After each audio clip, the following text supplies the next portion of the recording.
Muito boa tarde, senhoras e senhores. Hoje é quarta-feira, é dia de Conversa de Cerca podcast aqui no Notícias Agrícolas, aquele dia que a gente traz para o lado de cada cerca ou para o lado de lá, dependendo de onde você está. Gente que sabe mais do que a gente para trazer soluções para esse Brasil, soluções para o agronegócio. E trazendo soluções para o agronegócio, a gente já está trazendo soluções para o Brasil. A minha convidada de hoje, ela é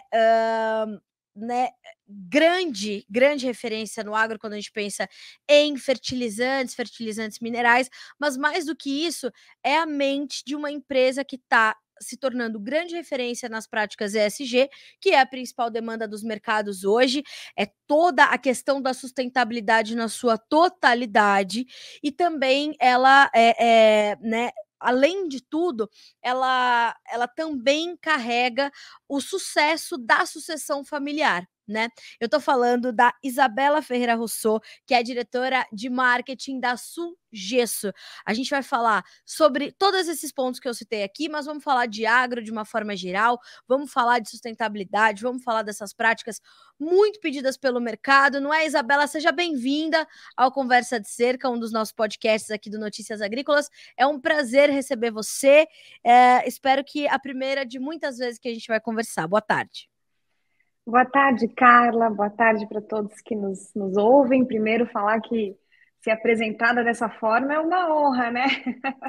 Poxa, fiquei super feliz aí com as suas palavras. Estamos trabalhando para isso, né? Mas ainda estamos longe de ser tudo isso aí que você falou.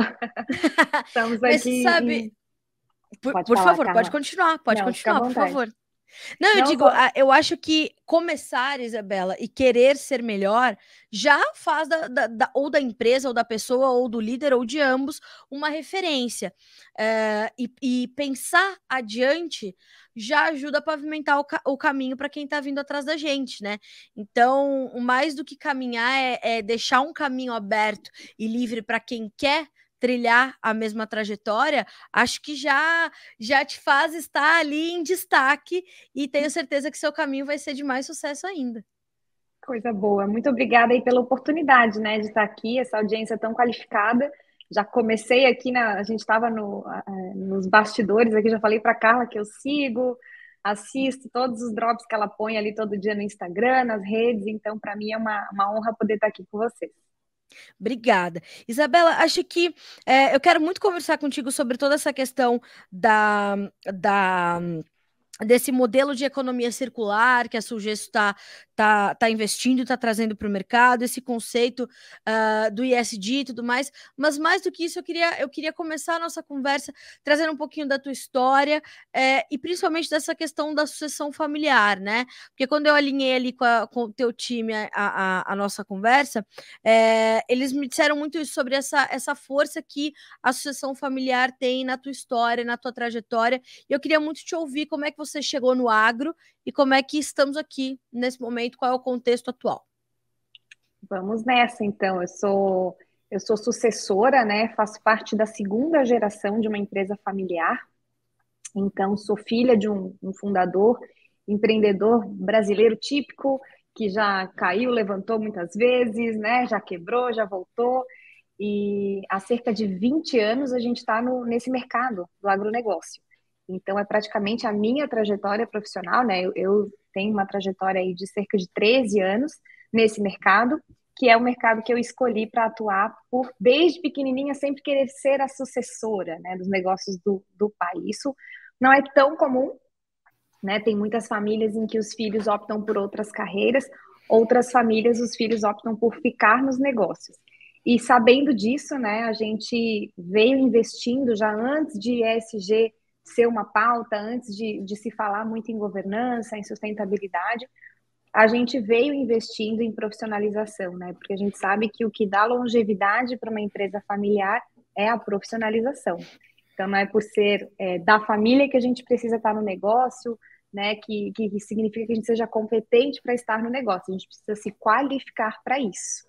E foi pensando nisso que a gente, então, lá em 2007, 2008, mais ou menos, a gente fez uma capacitação em governança e nos abriu os olhos, né, para saber que para que um negócio familiar tenha longevidade, tenha sustentabilidade, né, no longo prazo, é preciso ter conhecimento, né? Não é só contar ali com aquela sucessão tradicional que a gente vem vendo aí, às vezes não dá certo, quantos casos a gente conhece. Então, por esse motivo, eu comecei a estudar sobre isso, né, sobre esse mundo de empresa familiar, sobre a importância da profissionalização. Sou a mais nova de 3 mulheres, né, somos uma família de 3 filhas, e Certo. fiquei com a filha que ficou no negócio, né, as minhas irmãs têm outras carreiras, os maridos delas estão conosco, por outro lado, então é uma empresa familiar que tem membros dos núcleos familiares, né? A gente chama de núcleos familiares, aqui são 3 núcleos. E assim, com essas práticas de governança, a gente conseguiu criar um ambiente muito favorável ao crescimento e à longevidade, né? Assim que a gente tem trabalhado. Isso é tão interessante, né? Como você pontuou isso, achei muito bom, um ponto alto dessa sua primeira fala, Isabela, que é não é porque estamos na família que a gente já vem com esse item de série, né? A gente precisa buscar. E qual foi seu caminho, Isabela? Como é que você foi buscar ampliar esse conhecimento? Você foi buscar se especializar no negócio ou você foi buscar entender um pouco mais do agro de uma forma geral para então entender um pouco mais do negócio da sua família? Como é que você foi montando essa sua formação e como você continua nessa sua trajetória? Bom, a gente, de novo, né, por estar na família, a gente acaba conhecendo o negócio desde pequena, vê as lutas ali, principalmente eu que sou sucessora direta ali, né, filha do fundador, vi muita coisa, visitei muito cliente junto, então esse dia a dia acabei vivendo, mas como você falou, né, Carla, esse dia a dia do agro, de entender o segmento, eu fui Sim, buscar, né, eu fui conhecer, então assim, quando eu me vi aqui na empresa há um tempo, me sentindo com pouca qualificação, né? Embora conhecesse os clientes, conhecesse o segmento, não conhecia muito bem o macro. E aí fui então estudar, eu sou formada em administração empresarial, já era formada naquela época, mas fui fazer um MBA em economia e gestão do agro mesmo. E aí estudei então um agronegócio ali na Fundação Getúlio Vargas, conheci muitos professores, né? Conheci muitos colegas que já estavam no segmento há muito tempo e penso que esse tipo de capacitação a gente acaba conhecendo pessoas que nos ensinam muito, né? Não só pessoas, verdade. mas até mesmo veículos de comunicação, livros, cursos, podcasts, né? Como esse que a gente está hoje. Então, eu acho que esse contato direto, né? Aquele conceito que a gente vê aí de hoje em dia, né? Que a gente tem que ter essa aprendizagem contínua que o adulto precisa. Eu me vi ali muito feliz de estar vivendo essa oportunidade. Foi o que justamente abriu para mim esse mundo, né, do agro, me fez me apaixonar ainda mais pelo agro, porque, como eu falei, né, a gente é uma família empresária que já esteve em outros segmentos e hoje a gente está mais focado no agro, mas é um segmento que a gente não quer sair de jeito nenhum, por saber que é um segmento assim realmente apaixonante, né? Quem está nele gosta e é uma alegria ser parte disso. É verdade. Isabela, quando você chegou, a Sulgesso ela já tinha essa pegada de focar na sustentabilidade, de começar a se adequar a essas práticas ESG, que talvez na fundação da Sulgesso, o termo, né, o conceito ESG, talvez ele já fosse empregado, mas com outras palavras, é um conceito relativamente novo, mas um conceito de sustentabilidade que o Brasil já adota, modéstia à parte, né, há algum tempo. E a gente só mudou o nome e trouxe para o setor. Isso que é muito importante, a gente trazer para a sustentabilidade os pilares social e econômico, porque só ambiental ele é frágil e ele não se sustenta, e o conceito trouxe isso, né? Trouxe essa questão da transparência, da governança, de ter as situações ali todas alinhadas, cruzou isso com informações de crédito, de financiamento, investimento, mercado de capitais, quer dizer, o conceito se tornou mais abrangente e foi ali quase que regulamentado, mas ele já era parte dos negócios no Brasil, né? A gente só foi intensificando. Na Sulgesso foi assim, ou você foi uma dessas, né, nessas novas gerações, foi uma dessas gerações que trouxe para a empresa essa pegada diferente e esse olhar diferente? Não, olha, eu sou muito feliz, muito grata de falar que quando eu cheguei aqui, esse conceito já existia, né? Como você falou, Carla, o ESG é um nome novo que foi criado para abarcar, né, uma série de áreas, mas a Sugesso nasceu desse DNA de economia circular mesmo, porque à época, eu recordo que Meu pai é engenheiro químico de formação, e aqui na cidade a gente tinha uma fábrica de ácido fosfórico desativada, e o coproduto era justamente o gesso agrícola, né? Que quem está nos ouvindo, muita gente conhece. Então tinha lá uma montanha de gesso agrícola na cidade, ninguém sabia o que fazer com aquilo, né? E pela formação então do nosso fundador, né, do meu pai, em engenharia química, ele sabia que aquilo tinha fonte de cálcio e enxofre. E aí isso é muito necessário, né? Muito útil às lavouras brasileiras, né? Esses dois macronutrientes. Então meu pai foi pesquisar sobre isso, né? Lá nos anos 2000 e desde então começou a investir nas atividades de industrialização dessa matéria-prima, né? Que adquiriu um status de matéria-prima. Então a gente conta que a gente foi limpando a cidade, né? A Suges foi fazendo esse trabalho de extrair da paisagem urbana Legal. o que era considerado lá uma montanha que estava lá no meio, às vezes até tinha uma montanha no centro da cidade, inclusive, que a gente já conseguiu reduzir, né, e eliminar. Então, é um trabalho que veio depois do próprio conceito de economia circular, né? Um conceito também mais jovem, que a gente nem sabia, nem usava esses nomes, né? Mas a gente já estava fazendo esse trabalho de limpeza no município. Então, acho que isso vem do nosso DNA, né? É um DNA de mexer com transformação, de olhar para onde as pessoas não estão olhando e ver o que a gente pode fazer com isso, porque eu acho que essa frase clássica, né? Que nada se perde nem se cria, a gente precisa ir transformando as coisas. Eu acho que o ESG abrange isso também.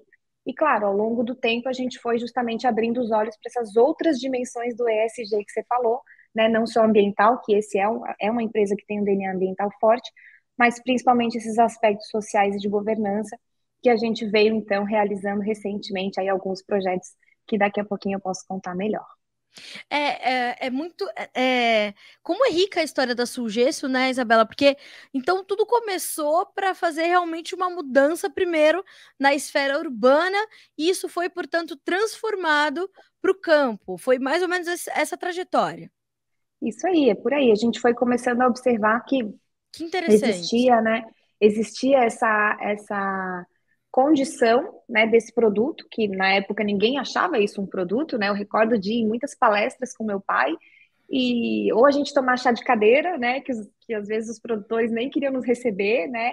Ou às vezes em palestras a gente vê uma grande resistência, né, da própria academia em aceitar esse tipo de insumo, que hoje é um insumo amplamente aceito, o gesso agrícola, né, e que serve aí para praticamente todas as lavouras do Brasil conhecem esse insumo, porque ele é uma fonte de cálcio e enxofre na forma solúvel, né, extremamente necessária aí às nossas lavouras. Mas no começo, como toda disrupção, né, no mercado não é fácil. A gente sabe que existe aí um tempo de maturação, foram os primeiros 7 anos de negócio foram extremamente difíceis, né? A gente via, mas sabendo, né, que estávamos investindo em algo útil e necessário e confiando nessa longevidade, porque eu acho que isso tem muito do empreendedor, principalmente da empresa familiar, essa visão de longo prazo, né? Não ter esse imediatismo de querer que logo no primeiro, no segundo ano, o negócio vingue. Isso a gente vê muito, às vezes, no mercado financeiro, né? Um pouco, os prazos um pouco mais curtos. E essa é a vantagem das empresas familiares, assim, a meu ver, uma das vantagens é essa visão de longo prazo, né? Você fazer investimentos que você sabe que vai legar para as próximas gerações mais conforto, né? E mais conhecimento mesmo, para que todos consigam fazer esse negócio ir adiante, né? E isso mostra que a empresa ela sempre teve essa perspectiva de garantir a adaptabilidade para ou melhor, né, usar a adaptabilidade para garantir certa estabilidade, né? Vocês foram também, pelo que eu posso entender, se moldando às necessidades do produtor, mostrando essas alternativas para ele, podendo se adaptar a essas necessidades que ele já tinha, mas trazendo alternativas diferentes, inclusive otimizando resultados, eu imagino, aí quero te ouvir, e trazendo soluções também para uma situação que antes era um problema. Sem dúvida. Inclusive, uma outra mudança que a gente começou a observar foi justamente esse olhar, né, do produtor. A gente observa assim que muito se caminhou da planta para cima, né, com equipamentos, com toda a parte, toda a indústria, né, dos foliares, dos defensivos, e a gente começou a observar que da planta para baixo, falar de solo, a gente estava faltando um pouco isso, né? Comecei a ver Embrapa Sim. falar disso, Embrapa fala disso, Epagre fala disso, uma série de entidades aí do segmento, Absolo, né? observando isso tudo e foi se criando um movimento, né? Eu comecei a observar que ali a partir de 2012 para frente foi se criando um movimento de cuidados com o solo, que era algo que a gente não via muito antes, né? E aí, observando isso e observando naturalmente as propriedades que o gesso agrícola tem em fertilidade de solo, em construção de perfil de solo, a gente começou a se posicionar também como uma empresa que ajuda o produtor a cuidar do solo. Né? Então, desde de 2012, a gente começou a observar a necessidade de maiores tecnologias, então a gente começou a granular produto, né? O produtor que muitas vezes prefere um produto granulado, sem umidade, versus um produto em pó, por causa da questão de aplicação. Então, hoje a gente tem aqui no nosso parque fabril unidades de granulação, então a gente fornece, né, os nossos produtos na forma granulada, e também toda essa parte de cuidados com o solo, a gente criou até uma nova marca, né, que é a Maxi Solo, que veio justamente para oferecer soluções para os produtores nesse quesito, né, de olhar da planta para baixo, né, já que a gente tem tanto da planta para cima, vamos olhar da planta para baixo. Eu acho que isso tudo faz parte desse raciocínio ESG, desse raciocínio de inovação, né, desse mundo que está sempre em constante transformação. A gente precisa estar olhando para o que o nosso cliente, o que o nosso produtor rural precisa, que é tecnologia e inovação, né? Eu tenho. Essa semana a gente comemorou o Dia do Solo, né?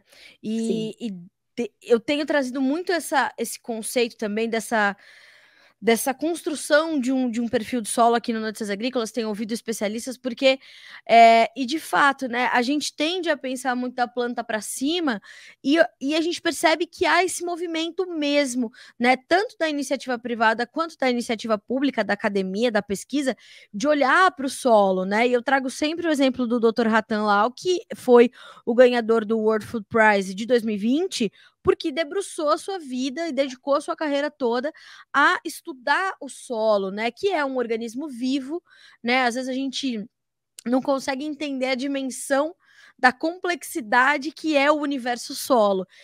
E as empresas que de fato têm olhado mais para isso e têm feito essa parceria com os produtores, levando-os a olhar mais para isso e ouvindo-os mais, tem trilhado caminhos muito prósperos e de resultados muito interessantes, inclusive, como é o caso da Sulgesso, de ter projetos premiados, né, Isabela?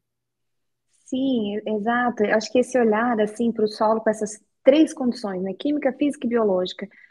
Muitas vezes a gente olhava só para uma ou só para outra. Agora eu vejo que o mercado como um todo tem olhado para essas três condições, né?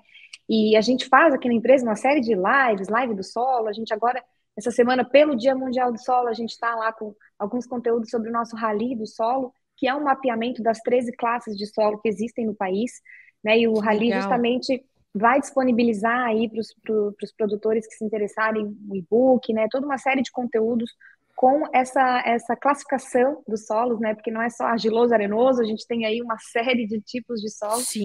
E acho que é isso que o nosso produtor também.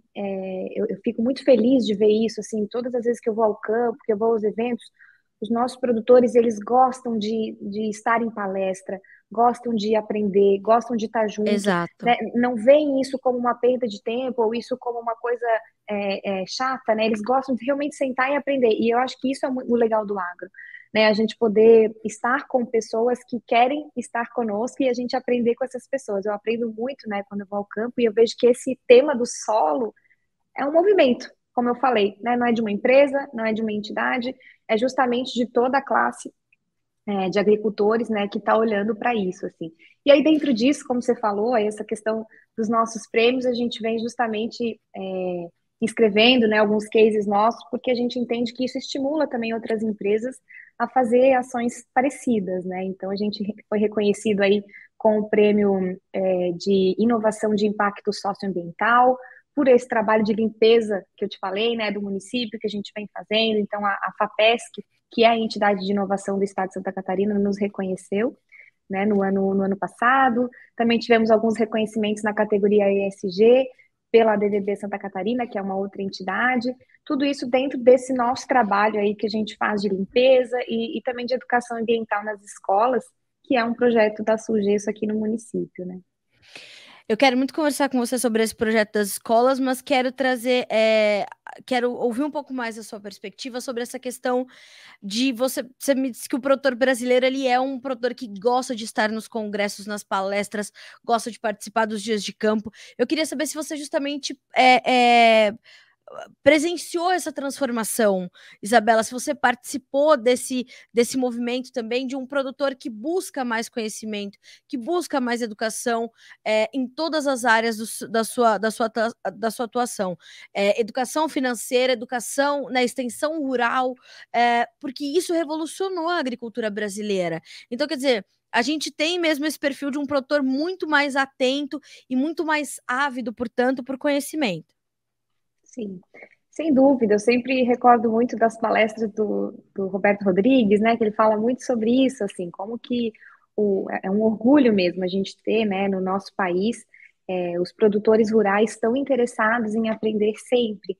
Então, eu acho que isso tem a ver com. É só a gente olhar os números, né? Todo ano chega lá aquele relatório da Associação Brasileira de Marketing Rural, cada vez mais o produtor com o acesso maior, né? Tanto à informação, mas a própria digitalização do agro. Eu acho que isso se acelerou muito durante a pandemia, né? Os processos de digitalização do agro.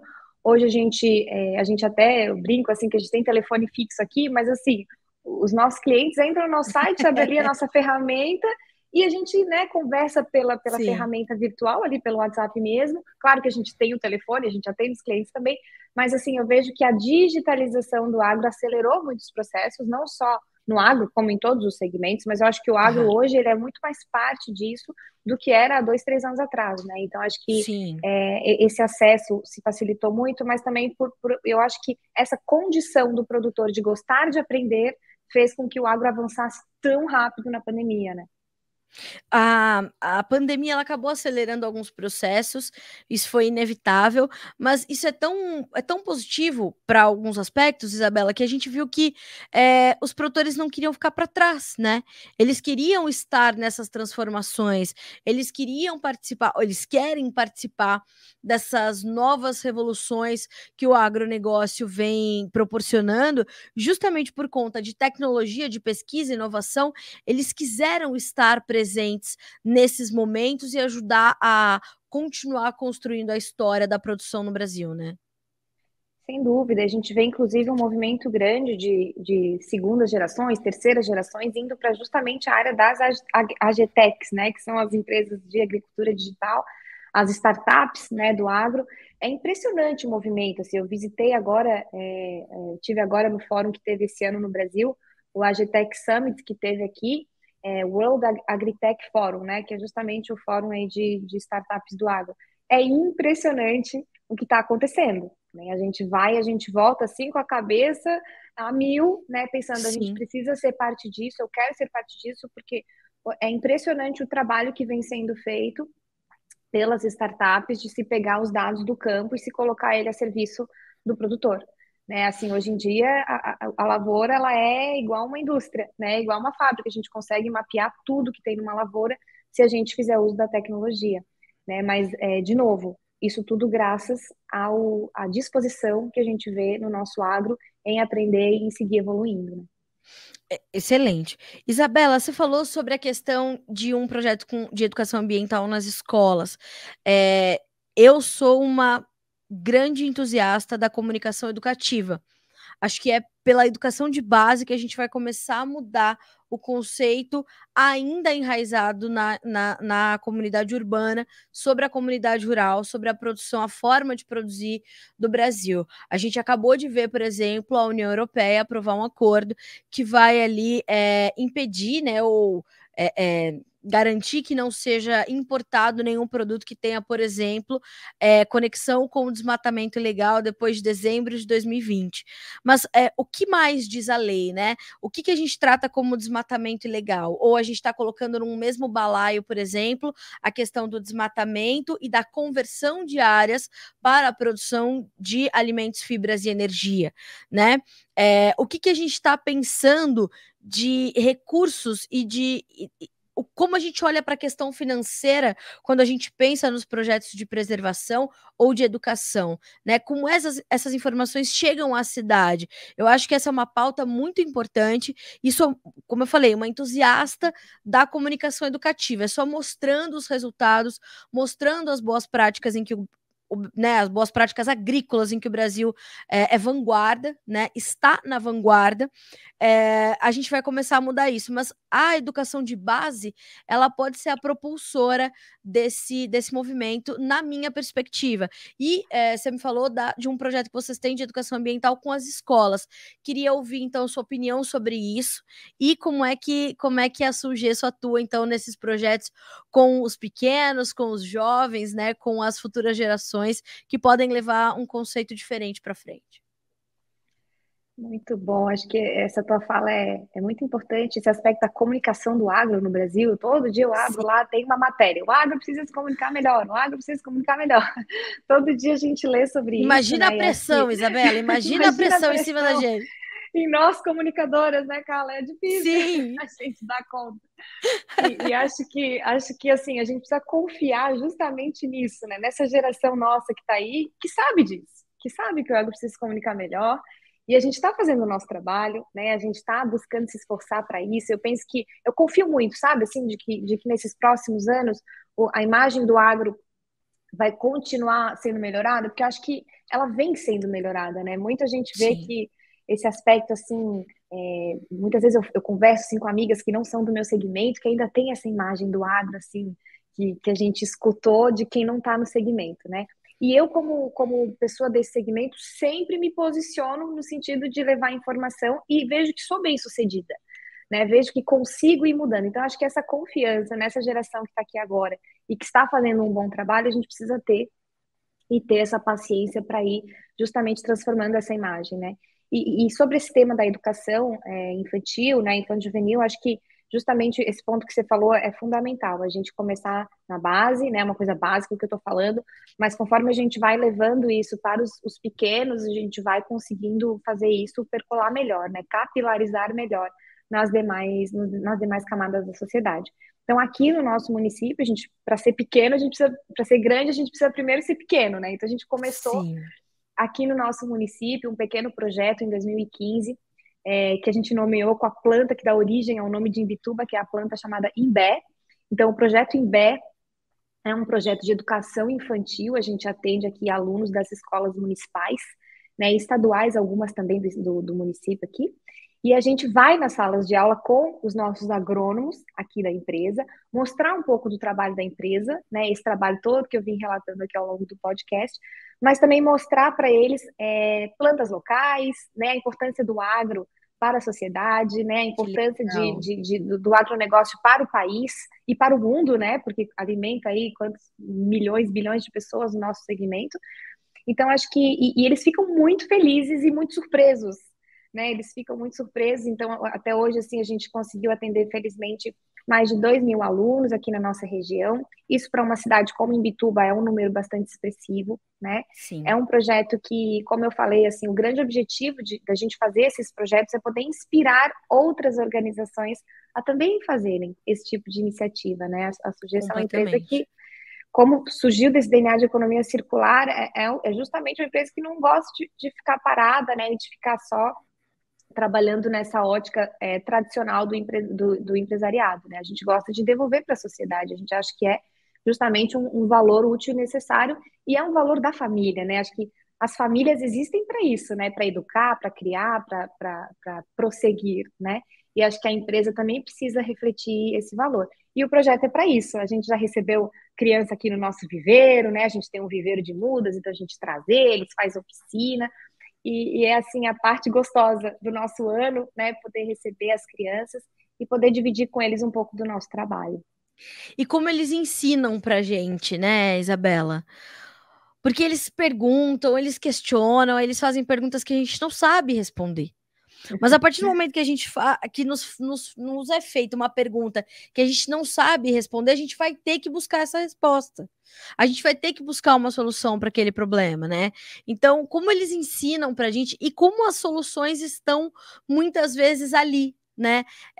Aonde a gente acha que a gente vai levar, né, o questionamento, ou a gente vai. A gente é muito surpreendido por eles, né? O tempo todo.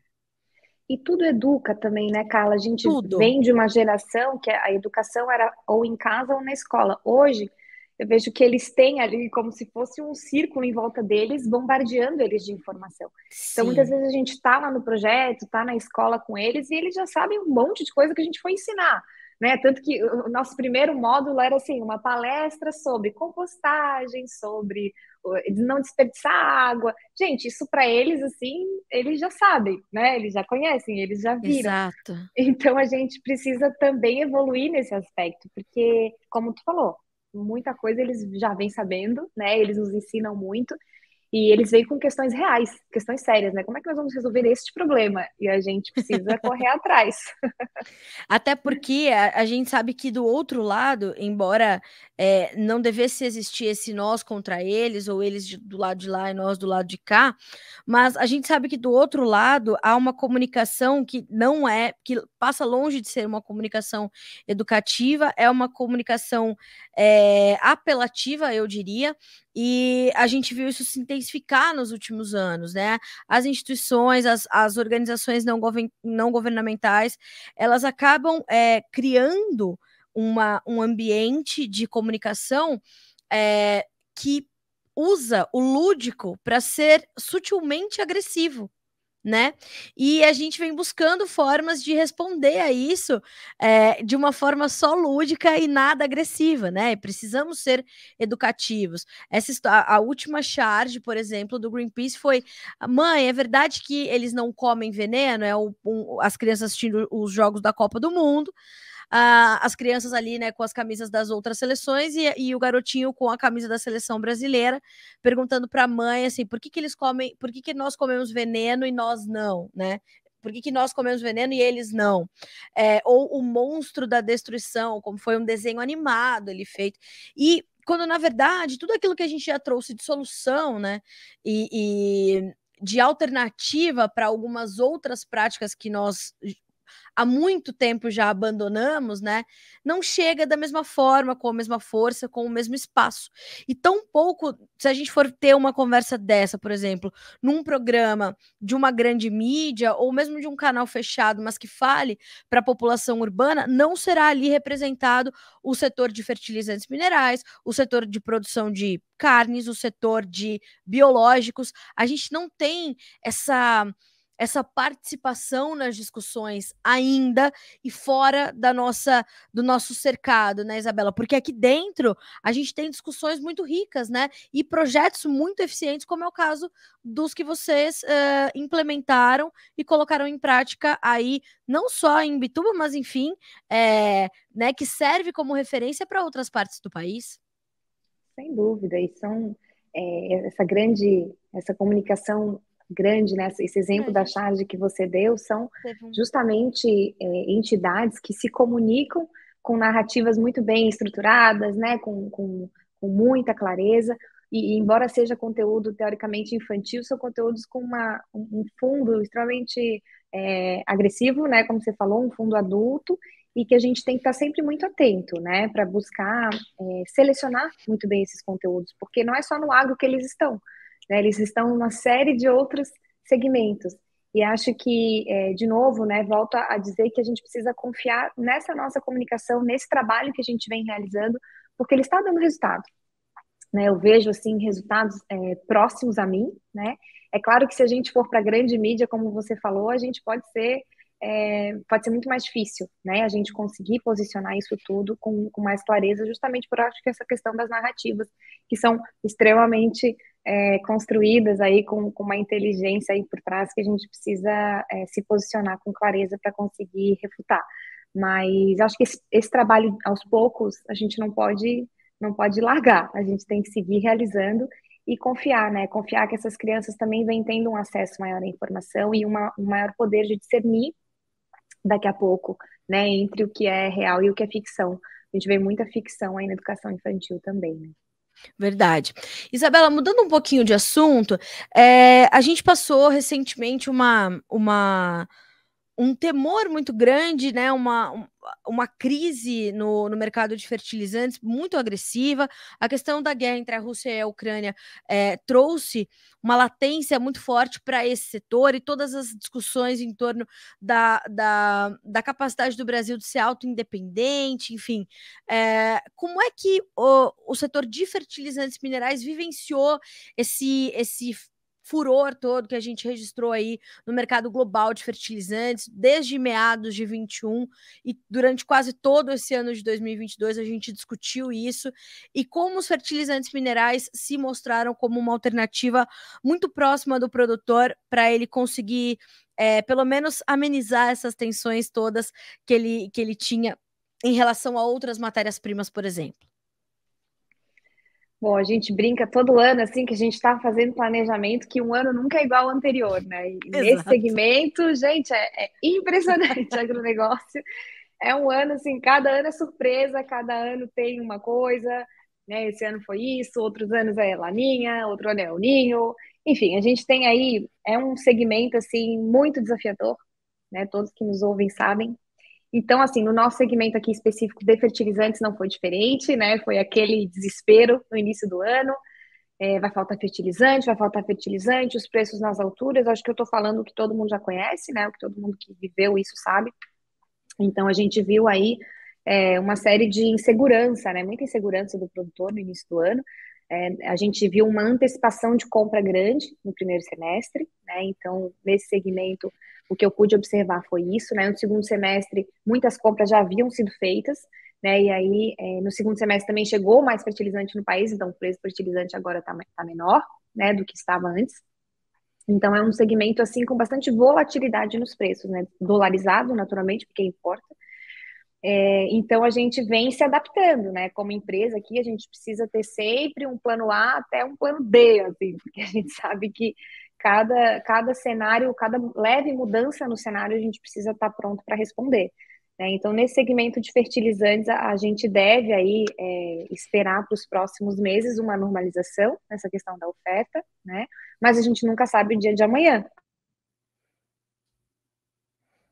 Que esse parceiro, né, que está afetado pela guerra é um parceiro extremamente importante para o país, então a gente precisa estar sempre de olho, né? Sim.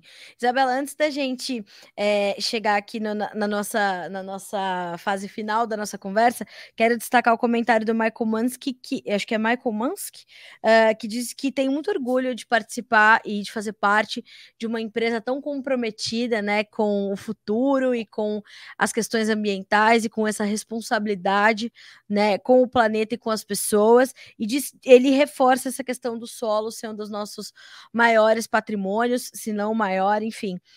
Olharmos para os recursos naturais e entender que eles estão ali trabalhando a nosso favor, é só respeitá-los, né, Isabela?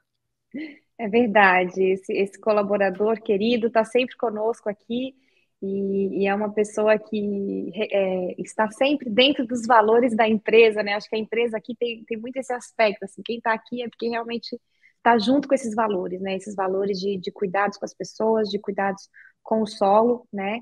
E de cuidados com a sociedade, né? Porque acho que a empresa, ela não é só, ela não existe só para dar lucro, né? Ela tem um papel social muito importante e a gente precisa olhar para as empresas dessa forma, né? E tirar um pouco essa ótica que eu vejo fora do agro, eu vejo muito essa ótica, né? De que a empresa, o empresário é vilão, e a gente tem que mudar isso, porque a empresa tem um papel social muito importante. É isso. Isabela, fiquei muito feliz de ter você aqui no Conversa de Cerca. Tenho certeza que a gente vai se falar mais vezes para mais pautas. O assunto é riquíssimo e rende inúmeros desdobramentos, principalmente por todo esse papel e esse desempenho social que tem a Sulgês. Fiquei muito feliz de você aceitar o nosso convite. Fiquei feliz de saber que você já nos acompanha, né, por outras fontes ali, por outras, né, mas bebendo da fonte do Notícias Agrícolas. O que é o mais importante para nós é fazer a informação chegar adiante. Então, obrigada mais uma vez pela sua gentileza, por estar conosco e por trazer informações tão ricas e por estar realmente engajada em garantir que o Brasil continue avançando para frente, para cima, e que a gente continue gerando prosperidade para esse povo, porque é para isso que a gente trabalha, né, Isabela? Exato, Carla. Olha, eu que agradeço a oportunidade e parabenizo aí o trabalho de vocês. Sou uma grande fã, né, do seu trabalho, do Notícias Agrícolas. Acho que é esse tipo de serviço que a gente precisa prestar para as pessoas, né? A comunicação, a informação de qualidade, porque a gente deve confiar, né? De novo, a gente deve confiar tanto em nós quanto nas pessoas próximas e no nosso segmento, porque é um segmento maravilhoso. É isso mesmo. Isabela, as portas estão abertas para você, para todo o time da Sugê, sejam sempre bem-vindos. Para nós é sempre bom ter do lado daí da cerca gente que vai pensar muito mais além das suas paredes, da sua mesa, do seu escritório, pensando sempre o Brasil, né, de forma única. Isso é muito importante, isso é um diferencial em qualquer profissional que se dedique a fazer o seu melhor todos os dias. Obrigada mais uma vez, parabéns pela sua trajetória. Um abraço em todo o time da Sulgesso. Espero que seja ainda, né, muitos e muitos anos de prosperidade e boas notícias e que a gente possa registrá-las aqui no Notícias Agrícolas. Um abração para você e para todo o seu time. Obrigada. Um abraço, obrigada, gente. Até logo. Até mais, até logo. Pois é, senhoras e senhores. Isabela Rousseau, diretora de marketing da Sulgesso, sucessão familiar, sustentabilidade, educação de base, comunicação educativa. A gente precisa continuar trazendo esses jovens profissionais. A Isabela é uma jovem profissional, é a sucessora direta, né? O pai dela foi um dos fundadores da Sulgesso, se não o fundador. E nós temos ali um cenário muito claro, né? São os valores familiares que vão passando de geração para geração e pensar no coletivo, né? Olhar para a paisagem, ver que ali tem alguma coisa que precisa ser corrigida ou que pode ser melhorada, vamos lá e vamos fazer. Né? Mas não, a gente quer sempre transferir o problema para o outro, transferir o problema para ali, transferir o problema. Nesse momento em que a gente está falando da transferência das coisas, né? Das transições que estão acontecendo nesse país, como é importante a gente entender como a sucessão ela é mais importante ainda do que a transição. A transição só terá sucesso se houver a sucessão, porque a sucessão aqui a gente falou da sucessão familiar, mas a sucessão ela é um processo. O processo das coisas, o tempo das coisas, como a gente aprende diariamente com o campo, por exemplo, ela precisa ter seu tempo respeitado. O tempo dos processos precisa ser respeitado, né? E quando a gente olha para uma empresa com esses valores, é muito clara a resposta de por que se trata de uma empresa que há 45 anos está no mercado, porque essa empresa foca nas pessoas, né? Porque olha para as questões sociais com tanto carinho, com tanta avidez. Isso é muito importante. É olhar o Brasil, é olhar o coletivo. Isso sim é unir o Brasil. Unir o Brasil vai muito além de retórica, é muito mais difícil do que falar em palanque, né? Para efetivar, tem que botar a mão na massa, senhoras e senhores. É por aí que a Isabela Rousseau, no seu pouquíssimo tempo de vida, não sei exatamente quantos anos tem a Isabela, mas tem o suficiente para entender que é preciso a gente pensar no todo para podermos avançar juntos. Isso é muito importante. E junto com a gente está no Conversa de Cerca a Agrivale, que é propulsora de uma nova agricultura. Por quê? Porque tem um portfólio focado em biológicos e bioestimulantes, são soluções que utilizam a vida e as ferramentas da natureza, disponíveis na natureza, criando soluções customizadas, regenerativas, com modernidade e, claro, menos impacto ambiental, tudo a ver com o tema deste episódio do Conversa Cerca. São quatro os pilares, quatro os pilares de movimento dessa propulsão, dessa nova agricultura que a Agrivale está propondo. Revitalização, proteção, potencialização e ativação. Estou sempre aqui com a minha colinha, tamanha importância da gente trazer os pormenores dessa revolução que a Agrivale está te proporcionando, tá? E você pode acompanhar todas essas ferramentas, todas essas soluções pelas redes sociais da Agrivale, Facebook, Instagram e YouTube. Basta procurar @Agrivale Brasil, Agrivale com 2 L's de laranja, tá?